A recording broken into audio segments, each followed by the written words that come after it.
എല്ലാവർക്കും നമസ്കാരം. പാചകത്തിലേക്ക് എല്ലാവരെയും സ്വാഗതം ചെയ്യും. നല്ല ടേസ്റ്റി ആയിട്ടുള്ള ബനാന ഹൽവയാണ് ഇന്ന് നമ്മൾ ഉണ്ടാക്കുന്നത്.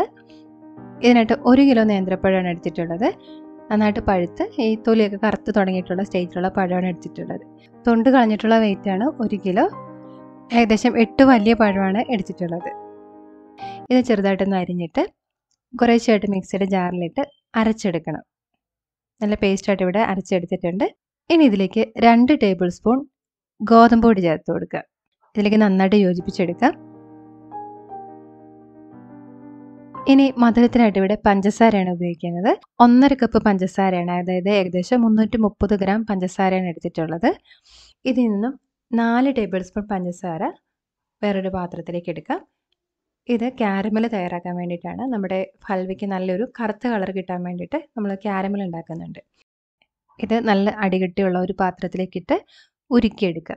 ഉരുക്കി നല്ലൊരു ബ്രൗൺ കളറായി വരുന്നത് വരെ ചൂടാക്കിയെടുക്കുക. ഇടയ്ക്ക് ഈ പാത്രം ഒന്ന് ചുറ്റിച്ചു കൊടുക്കുക. അപ്പോൾ ആ ചൂട് എല്ലായിടത്തും ഒരുപോലെ ആയി കിട്ടിക്കോളും. ഇതിപ്പോൾ ഇത് കാരമലായി തുടങ്ങിയിട്ടുണ്ട്. ഇനി ഇതിന് നന്നായിട്ട് പതഞ്ഞ് വരുന്ന സമയത്ത് തീ കുറച്ച് വെച്ചിട്ട് 1/4 കപ്പ് ചൂടുവെള്ളം ഒഴിച്ചു കൊടുക്കുക. വെള്ളം കുറേശ്ശായിട്ട് വേണം ഒഴിച്ചു കൊടുക്കാൻ. ഇതിപ്പം പുറത്തേക്ക് തെറിക്കാനുള്ള ചാൻസ് ഉള്ളതുകൊണ്ട് സൂക്ഷിച്ച് സാവധാനം ഒഴിച്ചു കൊടുക്കുക. ഈ കാരമലിന് അലിഞ്ഞ് കിട്ടാൻ വേണ്ടിയിട്ടാണ് നമ്മൾ ഈ ചൂടുവെള്ളം ഒഴിച്ചു കൊടുക്കുന്നത്. ഇതിപ്പോൾ ഇവിടെ ഇത് അലിഞ്ഞ് വന്നിട്ടുണ്ട്. ഇനി തണുക്കാനായിട്ട് മാറ്റി വയ്ക്കാം. ഇനി നമ്മൾ ഈ പഴമൊക്കെ ഇളക്കാൻ തുടങ്ങുന്നതിന് മുമ്പ് തന്നെ ഇത് പാകമായി കഴിയുമ്പോൾ സെറ്റ് ചെയ്ത് വെക്കാനുള്ള ട്രേ തയ്യാറാക്കി വയ്ക്കണം. ഞാനിവിടെ ഒരു ടിന്നിൽ അല്പം നെയ്യ് തടവിയിട്ട് കുറച്ച് അണ്ടിപ്പരിപ്പിട്ട് വെച്ചിട്ടുണ്ട്. ഇനി ഒരു നോൺ സ്റ്റിക്ക് പാൻ അടുപ്പത്ത് വയ്ക്കാം. അല്പം വിസ്താരമുള്ള ഇളക്കാൻ എളുപ്പമുള്ള ഒരു പാത്രം അടുപ്പത്ത് വയ്ക്കാം. അതിലേക്ക് 100 ഗ്രാം നെയ്യ് ഒഴിച്ചു കൊടുക്കുക. അതായത് ഏകദേശം 7 ടേബിൾ സ്പൂൺ നെയ്യ് എടുത്തിട്ടുണ്ട്. ഇതിലേക്ക് ആ പഴത്തിൻ്റെ മിക്സ് ചേർത്ത് കൊടുക്കണം. ഇത് നന്നായിട്ട് ഇതിലേക്ക് ഇളക്കി യോജിപ്പിക്കുക. തുടക്കത്തിൽ ആ നെയ്യ് അല്പം കൂടുതലുള്ളതായിട്ട് തോന്നും. എന്ന് ഇളക്കി വരുമ്പോഴേക്കും ആ പഴത്തിലേക്ക് നെയ്യൊക്കെ നന്നായിട്ട് അബ്സോർബ് ആയിക്കോളും. ഈ സമയത്ത് തീ ഒരു മീഡിയം ഹൈ ഫ്ലെയിമിൽ തന്നെ വെക്കാനായിട്ട് ശ്രദ്ധിക്കുക. തീ വളരെ കുറവാണെങ്കിൽ ഹൽവ പാകമായി കിട്ടാൻ കുറേ സമയം വേണ്ടി വരും. ഇത് ഒരു 10 മിനിറ്റോളം തുടർച്ചയായിട്ട് ഇളക്കി കൊടുക്കുക. അപ്പോഴേക്കും അതിൻ്റെ കളറൊക്കെ മാറി ഈ മിക്സ് ഒന്ന് തിക്കായി വരും.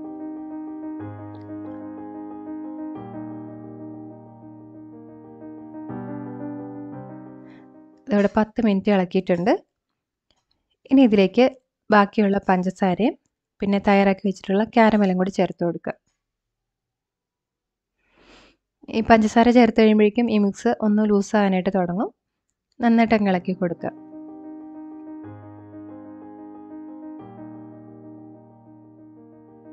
ഇനി ഇത് അധികം തിക്കാവുന്നതിന് മുമ്പ് ഞാനിതിലേക്ക് ഒരല്പം അണ്ടിപ്പരിപ്പ് ചേർക്കുന്നുണ്ട്. പിന്നെ ഫ്ലേവറിനായിട്ട് ചേർക്കുന്നത് കറുവപ്പട്ട പൊടിച്ചെടുത്തതാണ്. 1 ടീസ്പൂൺ ചേർക്കുന്നുണ്ട്. നിങ്ങൾക്ക് കറുവപ്പട്ട പൊടിയോ അല്ലെ അതിന് പകരം ഏലക്കപ്പൊടിയോ അല്ലെങ്കിൽ രണ്ടിൻ്റെ മിക്സായിട്ട് ചേർക്കാവുന്നതാണ്. ഇനി നമുക്ക് ചെയ്യാനുള്ളത് ഇത് കണ്ടിന്യൂസ് ആയിട്ട് ഇളക്കി കൊടുക്കുക എന്നുള്ളതാണ്. ഇളക്കി ഒരു കറക്റ്റ് പാകമാകുന്ന സമയത്ത് നമുക്ക് ഫ്ലെയിം ഓഫ് ചെയ്യാവുന്നതാണ്. ഇപ്പോൾ ഇതൊരു 20 മിനിറ്റ് ആയിട്ടുണ്ട്. അതിൻ്റെ കളറ് ഈ രീതിയിലായി വന്നിട്ടുണ്ട്. പാകമായിട്ടില്ല. നമുക്ക് വീണ്ടും ഇളക്കി കൊടുത്തുകൊണ്ടേയിരിക്കണം.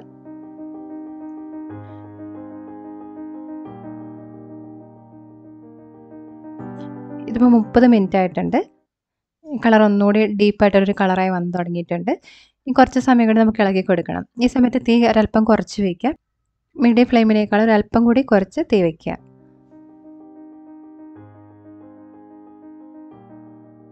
ഞാനിവിടെ ഒരു 45 മിനിറ്റാണ് ഇത് ഇളക്കി കൊടുത്തിട്ടുള്ളത്. ഇപ്പോൾ നിങ്ങൾക്ക് കാണാൻ പറ്റും സൈഡിൽ നിന്നൊക്കെ നെയ്യ് പുറത്തേക്ക് വന്ന് തുടങ്ങിയിട്ടുണ്ട്. പിന്നെ ഇതിൽ പാത്രത്തിൽ നിന്ന് നന്നായിട്ട് വിട്ടൊരു ബോൾ പോലെ ആയി വരുന്നുണ്ട്. ഇനി ഇത് നമ്മൾ തയ്യാറാക്കി വെച്ചിട്ടുള്ള ടിന്നിലേക്ക് ഒഴിച്ചു കൊടുക്കാം.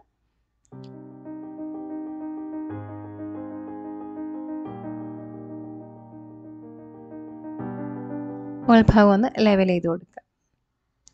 ഇനി ഇത് നന്നായിട്ട് തണുക്കാനായിട്ട് മാറ്റി വയ്ക്കുക. ഇപ്പോൾ ഇന്നുണ്ടാക്കി നാളെ മുറിക്കുകയാണെങ്കിൽ അത്രയും നല്ലത്. അല്ലെങ്കിൽ ഏറ്റവും കുറഞ്ഞത് ഒരു 3 മണിക്കൂറെങ്കിലും ഇത് ചൂടാറാനായിട്ട് മാറ്റി വയ്ക്കുക. ഇപ്പോൾ ഇവിടെ നന്നായി ചൂടാറിയിട്ടുണ്ട്. ഇത് പുറത്തേക്ക് എടുത്ത് മുറിച്ചെടുക്കുക.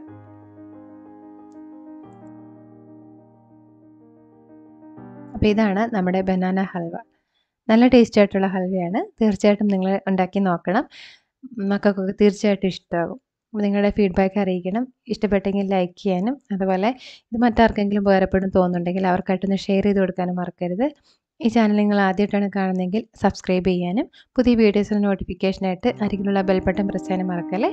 നമുക്ക് വീണ്ടും നല്ലൊരു റെസിപ്പിയിലൂടെ കാണാം. അതുവരെ നന്ദി, നമസ്കാരം.